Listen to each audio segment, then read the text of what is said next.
Bismillahirrahmanirrahim. Assalamualaikum warahmatullahi wabarakatuh. Alhamdulillah wassalatu wassalamu ala Rasulillah wa ala alihi wa sahbihi ajma'in. Rabbi shrah li sadri wa yassir li amri wa hlul 'uqdatam min lisani yafqahu qawli. Subhanaka la ilma lana illa ma 'allamtana innaka antal alimul hakim. Wa la hawla wa la quwwata illa billahil aliyyil azim. Amma ba'd. Alhamdulillah, pertamanya syukur kepada Allah dapat bertemu pada malam ini. InsyaAllah hari ini, malam ini kita akan sambung perkongsian dalam tajwid Qurani pada topik definisi tarkib dan juga tafkhim. Jadi bagi yang ada buku, boleh buka pada muka surat 36. Bagi memberkati malam ini, kita mulakan dengan Ummul Kitab Al-Fatihah. Bismillahirrahmanirrahim. Alhamdulillahirabbil alamin arrahmanirrahim maliki yaumiddin. إياك نعبد وإياك نستعين اهدنا الصراط المستقيم صراط الذين أنعمت عليهم غير المغضوب عليهم ولا الضالين آمين. Baik, jadi insya-Allah pada malam ni para hadirin, para pelajar yang dirahmati Allah Subhanahu Wa Taala semua, kita akan tengok pada definisi tarkib dan juga tafkhim. Tarkib dan juga tafkhim. Jadi bagi pembelajaran tajwid, sesiapa yang pernah dengar tarkib dan juga tafkhim, ia memberi maksud nipis dan juga tebal. Bahasa Melayu tidak ada sebutan nipis tebal. Bahasa Inggeris pun tidak ada nipis dan juga tebal. Tetapi bahasa Arab, bahasa Al-Quran ada nipis dan juga ada tebal. Baik, kita tengok tarkib dulu ya. Tarkib dari segi bahasa bermaksud nipis, manakala dari sudut istilah ilmu tajwid adalah menipiskan sebutan sesuatu huruf. Dengan kata lain, tarkib bermaksud menjadikan sebutan huruf tersebut ringan pada makhraj dan lemah pada sifat-sifatnya. Okey, baik ya. Jadi nipis ni ialah ringan. Maknanya makhrajnya tidak terlalu berat dan juga sifatnya lemah. Okey. Itu ialah tarqiq. Tara, qaf, ya, qaf. Baik. Yang kedua ialah tafkhim. Tafkhim dari segi bahasa bermaksud menebalkan. Dari segi istilah ilmu tajwid bermaksud menebalkan sebutan sesuatu huruf dan menjadikan huruf tersebut berat pada makhraj dan kuat pada sifat-sifatnya. Ini ialah tafkhim ataupun tebal. Jadi nanti kita akan tengok apakah huruf-huruf yang tebal, apakah huruf-huruf yang nipis. Moga-moga dalam bacaan nanti kita boleh praktiskan dengan cara yang terbaik. Baik, bagi yang tak pernah dengar perkataan tafkhim dan juga tarkib, jadi ini ialah khusus kepada ilmu tajwid Al-Quran. Ini ialah khusus pada ilmu tajwid Al-Quran. Jadi para pelajar perlu tahu apabila ada guru, ada ustaz sebut tarqiq, ia bermaksud nipis, sebutan huruf yang nipis. Manakala sekiranya ada ustaz, ada ustazah yang beritahu tafkhim, ia bermaksud tebal. Huruf itu tebal, bukannya makhraj tebal, tetapi sifat yang tebal. Boleh makhraj, tidak ada makhraj yang tebal, tidak ada makhraj yang nipis.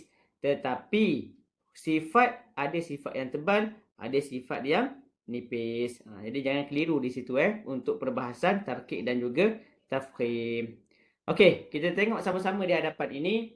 Huruf-huruf dibaca tebal dan dibaca dengan nipis. Okey. Huruf-huruf istifal mesti dibaca dengan nipis dalam semua keadaan, sama ada baris atas fathah, baris bawah kasrah dan baris depan dhammah. Ini ialah huruf apa? Istifal. Istifal bermaksud sebutan yang melibatkan lidah mendatar dan direndahkan. Ia menghasilkan suara yang nipis ketika menyebut huruf-hurufnya. Contoh huruf ba. Okey. Ba, bi, bu. Contoh kita baca bismi. Bismi. Jadi ini ialah semua huruf-huruf istifal. Istifal ni maksudnya sebutan di mana lidah kita mendatar ataupun direndahkan. Bi, bis, bismi, ba, as, is, mi. Jadi semuanya bismi ialah huruf ba, sin, mim ialah huruf istifal. Baik. Terdapat 21 huruf istifal yang perlu dinipiskan bacaannya, yakni tarqiq.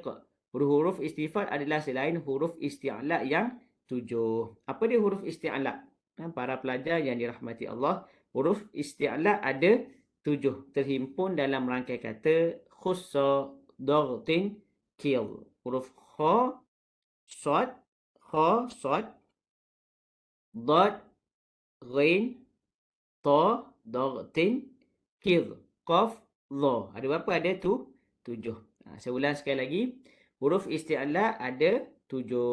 Kha, sad, dad, ghain, ta, qaf dan juga huruf ta.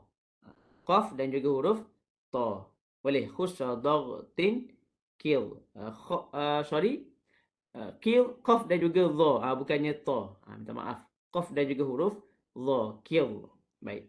Manakala huruf istifal ialah huruf yang mesti dibaca tebal dalam semua keadaan sama ada baris fathah. Manakala huruf isti'la, bukan istifal tu tersalah ni jadi nanti boleh buat correction dalam buku, bukannya huruf bukannya istifal tapi isti'la. Baik. Kalau ada buku yang tersalah, sila tukar kepada isti'la, bukannya istifal. Manakala huruf isti'la ialah huruf yang mesti dibaca dengan tebal dalam semua keadaan, sama ada baris fathah, kasrah, baris bawah, baris bawah kasrah dan baris depan dhammah. Isti'la bermaksud sebutan yang melibatkan pangkal lidah yang diangkat ke langit-langit yang akan menghasilkan suara tebal. Huruf isti'la ada 7 semuanya.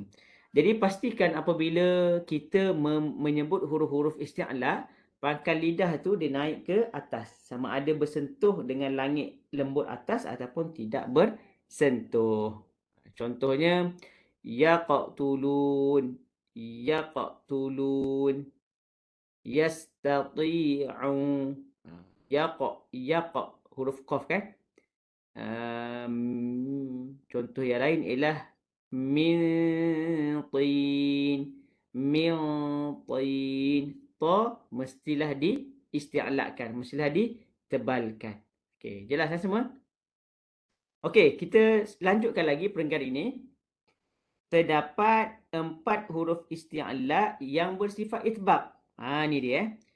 Terdapat 4 huruf isti'la daripada 7 tadi itu bersifat itbaq, yakni tebal.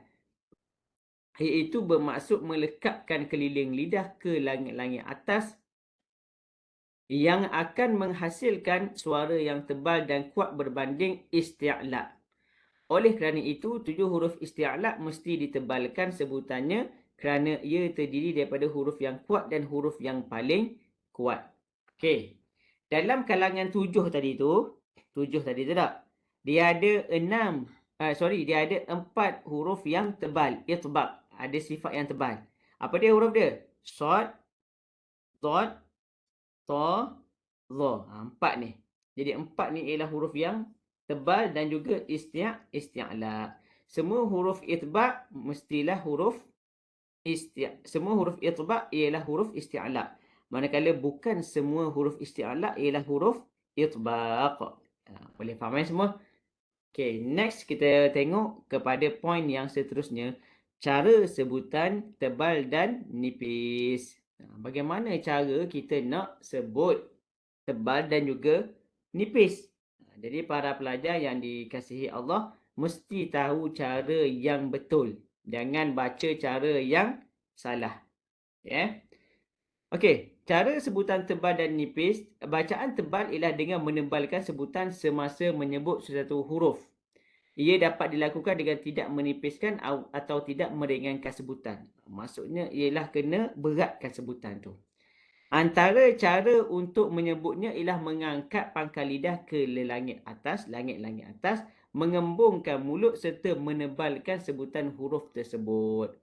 Contohnya huruf ta. Ta. Jadi kita kembungkan sikit mulut kita. Dha. Ta. So. Jadi kita kena tebalkan. Sebaliknya bacaan nipis adalah dengan melakukan sebaliknya. Tidak mengangkat pangkal lidah. Pangkal lidah kita, lidah yang berhampiran dengan anak tekak. Duduk di bawah sahaja kalau huruf yang tidak tebal. Tidak mengembungkan mulut serta tidak menebalkan sebutan huruf tersebut. Menjaga hak huruf tebal dan nipis adalah satu tuntutan dalam mencapai ketepatan bacaan. Oleh itu, kedua-duanya perlu ditunaikan dalam bacaan Al-Quran tanpa pengecualian. Maksudnya, kalau kita baca Quran di luar, contohnya ia sebagai doa, pun perlulah kena ada tebal dan juga nipis. Meskipun kita baca doa naik kenderaan, jadi mestilah kita baca dengan betul-betul kerana ia melibatkan ayat Al-Quran. Boleh faham Subhanallazi sakhkhara lana hadza wa ma kunna lahu muqrinin. Contohnya kan, kita baca dengan betul sebab ia melibatkan ayat Al-Quran walaupun ia ialah doa yang kita baca sebelum kenderaan bergerak. Baik. Sekarang kita tengok huruf yang ada nipis dan juga ada tebal. Huruf yang ada nipis dan juga ada tebal. Bukan semua huruf ada nipis, bukan semua huruf ada tebal.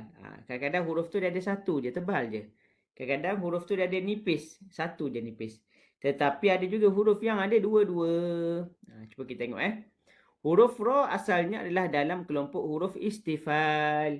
Ni dia. Huruf ra asalnya adalah dalam kelompok huruf istifal. Tetapi bacaan huruf ra kadang-kadang perlu dibaca tebal mengikut kedudukannya. Maka perbincangan ini akan menyenaraikan tiga bentuk sebutan huruf ra yang boleh dibaca. Okey. Huruf ra ni biasanya disebut huruf yang banyak sifat. Huruf yang talam dua muka. Ada muka tebal, ada muka nipis. Ini ialah huruf ra. Okey. Kita tengok nombor satu semua pelajar. Yang pertama ialah 4 keadaan huruf ra yang dibaca nipis. Okey, yang pertama huruf ra berbaris bawah kasrah atau berbaris atau bersabdu baris kasrah. Okey, contohnya ri lah, ri. Ri. Birri ataupun bersabdu baris kasrah. Birri. Cuba semua sebut ri. Ri ialah nipis baris bawah, ri. Birri. Kalau siapa sebut roi, birri, itu ialah bacaan yang salah. Boleh Ini ialah huruf ra yang berbaris kasrah, maka perlu dibaca dengan nipis. Okey, yang kedua huruf ra berbaris mati sukun dan sebelumnya berbaris kasrah. Okey, dia baris mati, sebelumnya baris di bawah. Okey. Al-bir. Contohnya bir. Berhenti tak? Bir. Jadi kena berhenti dengan nipis.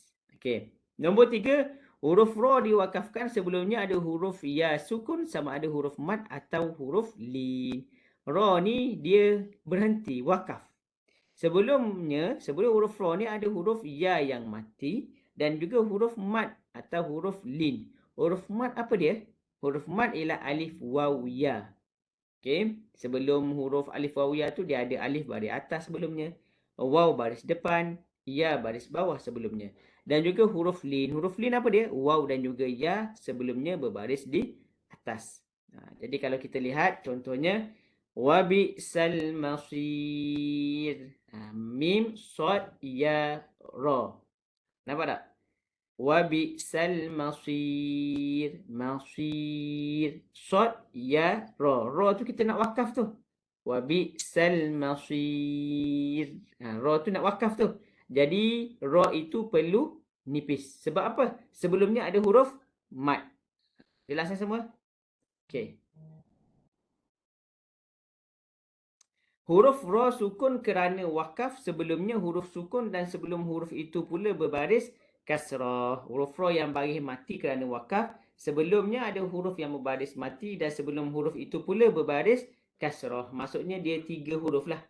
Ra yang last sekali, sebelum ra tu dia ada huruf yang baris mati. Okey. Sebelumnya pula ada satu huruf yang berbaris di bawah. Jadi perlu dibaca dengan nipis. Okey, baik. Okey, next ialah 6 keadaan huruf ra dibaca dengan tebal. Yang pertama ialah huruf ra berbaris atas atau berbaris dhammah depan. Baris fathah, baris atas, baris depan, dhammah. Contohnya, Bismillahirrahmanirrahim. Bismillahirrahman. Ra. Jangan sebut ra, sebut Ra. Bismillahirrahmanirrahim. Ataupun ru. Baik, ru. Ru. Baca dengan tebal. Tebal. Yang kedua ialah huruf ra mati ataupun sukun dan sebelumnya berbaris fathah ataupun dhammah. Huruf ra dia baris mati ra tu. Sebelumnya berbaris fathah ataupun dhammah. Bar. Contohnya bar ataupun bur. Jadi kena baca apa? Tebal. Okey? Jelas kan semua?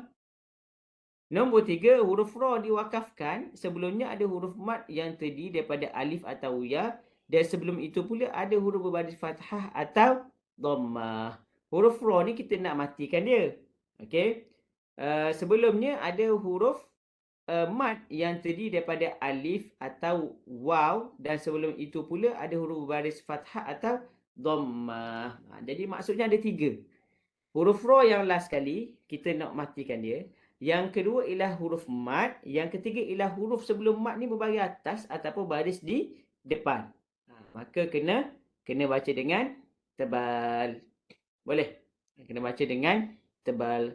Contohnya, gharur. Gurur. Ra, ra, waw, ra. Gurur. Ra yang mati, clear. Sebelum ra tu ada huruf waw. Sebelum waw itu ada huruf ra yang berbaris di depan. Gharur. Dibaca dengan tebal ra yang hujungnya tu. Baik Huruf ra diwakafkan. Sebelumnya ada huruf sukun yang bukan huruf mat. Dan sebelum itu pula ada huruf berbaris fathah atau dhammah. Ini sama dengan yang atas tadi itulah. Kita nak matikan dia. Tetapi sebelumnya ada huruf yang berbaris fathah ataupun dhammah. Baik. Okey, seterusnya adalah huruf ra sukun. Dan sebelumnya ada hamzah wasal yang dibariskan kasrah secara mendatang bukan asal. Ini nanti kita tengok nanti. Dia cara untuk yang kita kenal ada hamzah wasal ni senang je. Ada alif, lepas tu ada kepala sod. Itu hamzah wasal. Lepas tu ada huruf ra, maka kita perlu baca dengan tebal. Contohnya irji'i. Irji'i ila. Irji'i ila. Okey, next huruf ra sukun. Sebelumnya ada huruf yang berbaris kasrah dan selepasnya pula ada huruf isti'la. Pun perlu dibaca dengan tebal. Boleh? Huruf ra tu dia baris mati. Sebelumnya ada huruf berbaris kasrah, baris bawah. Tetapi selepasnya pula ada huruf isti'la. Selepas daripada huruf ra tu. Maka dibaca dengan tebal. Ustaz, bukan kena baca dengan nipis ke? Sebab sebelum ra itu berbaris bawah. Jadi jawapannya tidak. Sebabnya apa? Selepas huruf ra itu ada huruf isti'la. Boleh Nanti kita akan tengok contoh dia. Okey, 5 keadaan huruf ra boleh tebal dan nipis. Yang ni wakaf pada huruf ra dalam ayat ke-99 surah Yusuf. Wakaf pada huruf ra bagi ayat ke-12 surah Sabah. Yang ni kita akan tengok pada baris bawah lagi Okey, next ialah tebal nipis pada huruf lafaz jalalah. Lafzul jalalah ialah kalimah Allah. Pada asalnya huruf lam adalah huruf istifal, itu huruf yang mesti dinipiskan dalam semua keadaan. Berbeza keadaannya dengan huruf lam yang terdiri padanya lafzul jalalah. Ia mesti dibaca tebal dan nipis mengikut keadaannya. Lam mesti dibaca tebal jika huruf sebelumnya berbaris fathah dan dhammah, manakala lam perlu dibaca nipis jika huruf sebelumnya berbaris kasrah. Jadi senang je kalimah Allah. Okey, apabila dia bagi atas kena tebal. Ataupun bagi depan Allah. Okey, kena baca dengan tebal. Tapi kalau bagi bawah bismillah, maka dengan nipis bismillah. Baik, dalam kalangan pelajar pembaca ada yang sebut huruf kalimah Allah ini dengan salah. Macam mana sebutan yang salah? Iaitu dia mengenakan bibir bawah dengan gigi atas. Contohnya wallahu ala. Ini ialah bacaan yang salah. Kalau para pembaca menyebut kalimah Allah dengan bibir bawah bertemu dengan gigi atas, itu bacaan yang salah. Wallahu ala innallah. Itu bacaan yang salah. Huruf lam makhrajnya di hujung lidah bertemu dengan belakang gigi atas ataupun di langit keras. Innallah, wallah.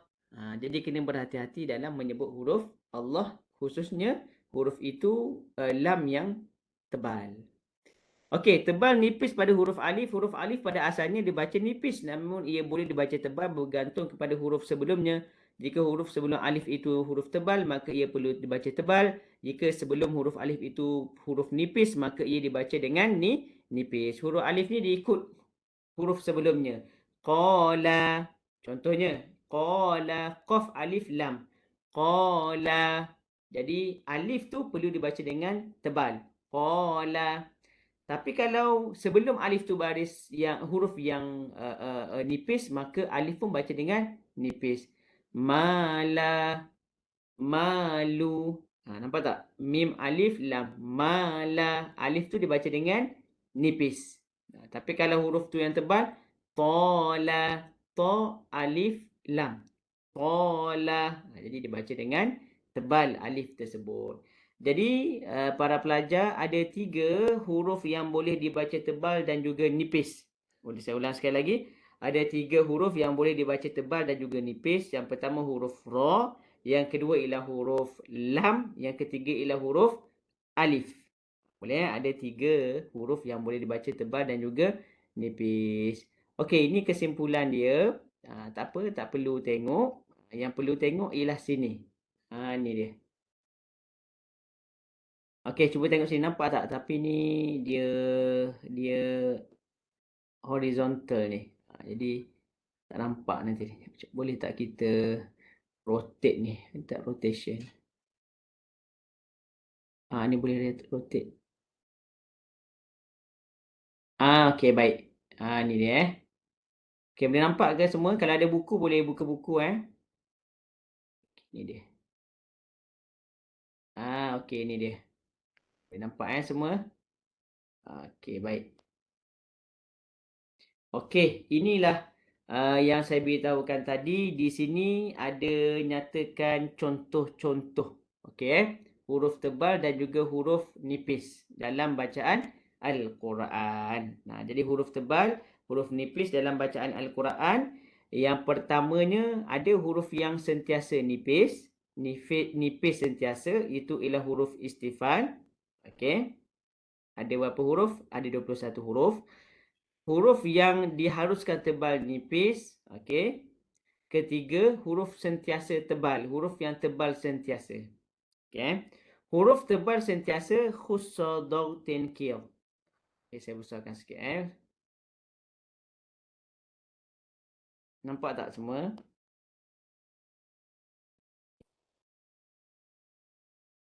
Huruf yang sentiasa tebal ada berapa? 1, 2, 3, 4, 5, 6, 7. Ada 7. Okey. Itu huruf isti'la dan juga itbaq. Huruf itbaq dan juga isti'la. Sad, dad, ta, dha. Manakala huruf sentiasa tebal satu lagi, kha, ghin, qaf.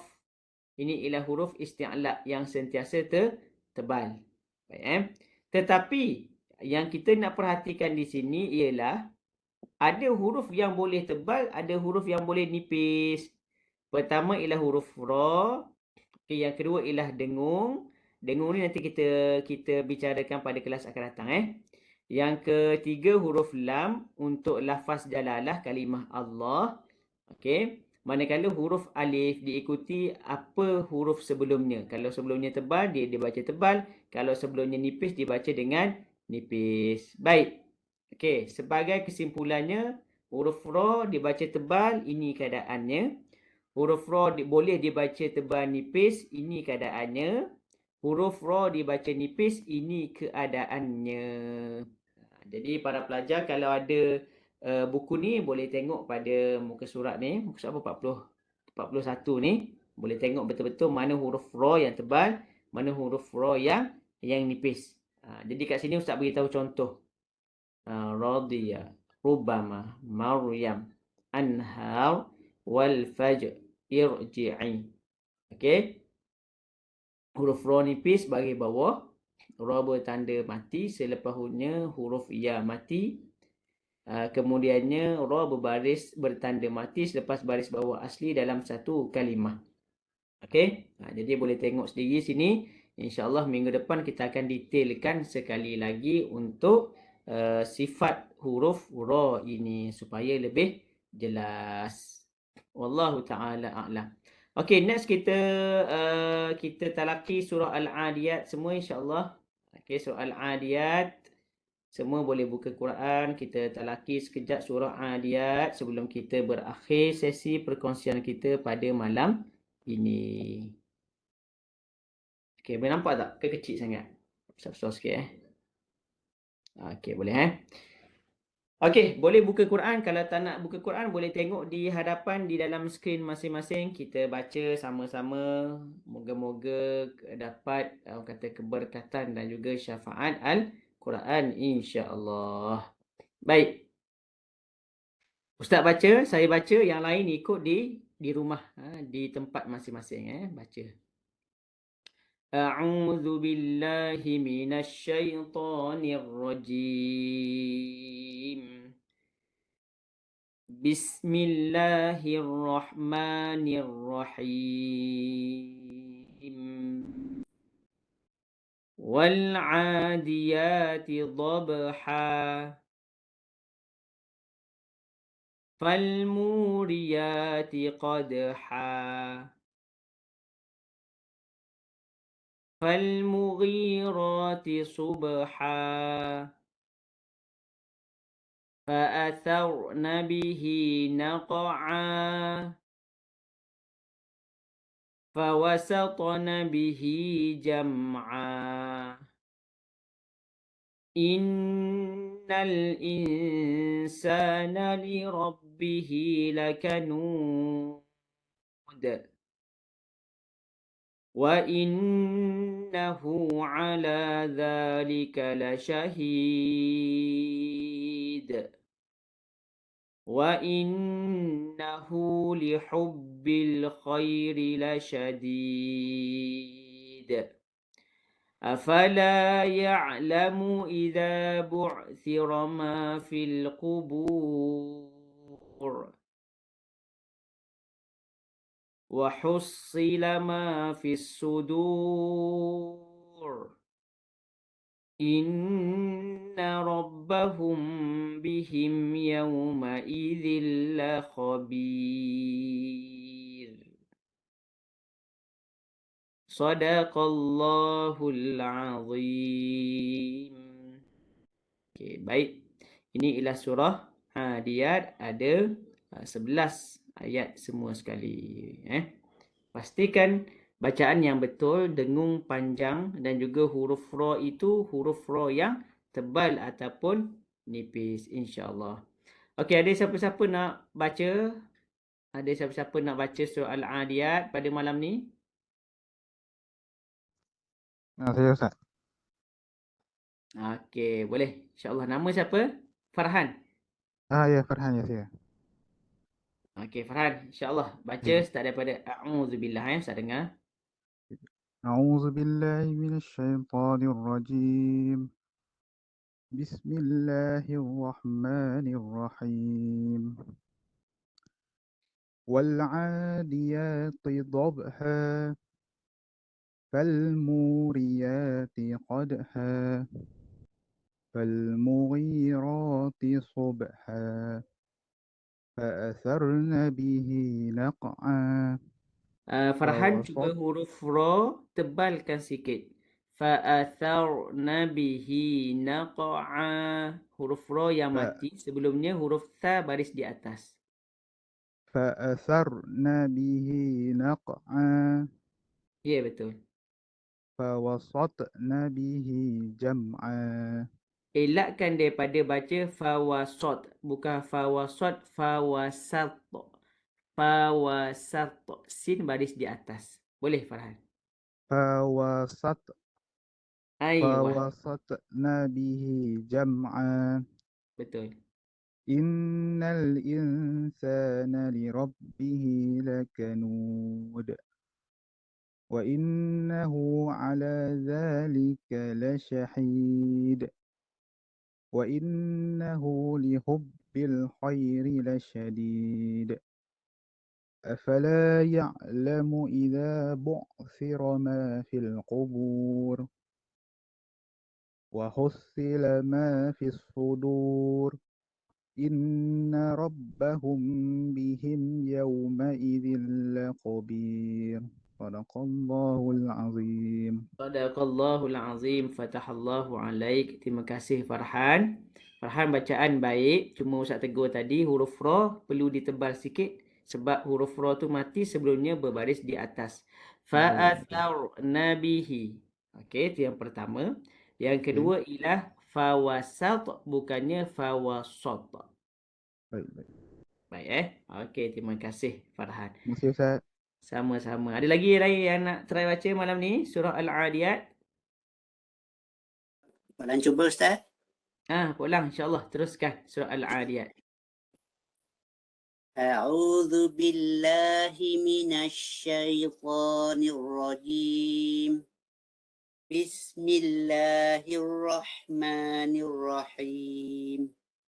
والعاديات ضبحا فالموريات قدحا فالمغيرات صبحا فأسرن به نقعا فوسطن به جمعا إن الإنسان لربه لكنود وإنه على ذلك لشهيد وإنه لحب الخير لشديد أفلا يعلم إذا بعثر ما في القبور وحصل ما في الصدور إن ربهم بهم يومئذ لخبير. بارك الله العظيم. Barakallahu azim, fatahallahu alaik. Terima kasih Pak Lang. Saya nak Ustaz. tanya Pak Lang, huruf ra pada fis sudur, ra ni tebal ke nipis? Fi sudur. Ra ni nipis Ustaz. Kalau Pak Lang tengok kepada kita punya nota tadi, kalau huruf ketiga itu, huruf kedua sebelum ra itu bagi depan, maka dibaca dengan tebal. Fis sudur, tebal. Fi sudur. Balik Ustaz. La khabir, Pak Lang, kalau kita wakaf, nipis ke tebal huruf ra ni? Yang ni dia nipis Ustaz. Ya, betul. Nipis. Sebab apa nipis? Sebab huruf ketiganya baris bawah. Sebab huruf kedua, huruf yang ba ni baris di bawah. Baris Dan juga dia bawah. ada huruf mat ya ini. Ya betul Ustaz. Okey, baik. Terima kasih Pak Terima Lang kasih atas Ustaz. bacaan yang baik. Okey, ada lagi para pelajar yang nak baca? Kalau ada, tak ada dah Okey, mungkin semua dah inilah dah baca dengan baik. Okey, itu sahaja pada malam ini. Terima kasih semua. Moga-moga dapat praktiskan bacaan yang betul dan juga yang berkualiti, bertajwid. Aqulu qouli hadza wa astaghfirullahal azim li wa lakum. Assalamualaikum warahmatullahi wabarakatuh. Waalaikumsalam Ustaz. Terima kasih banyak. Sama-sama, jumpa lagi. Terima kasih Ustaz. Sama-sama.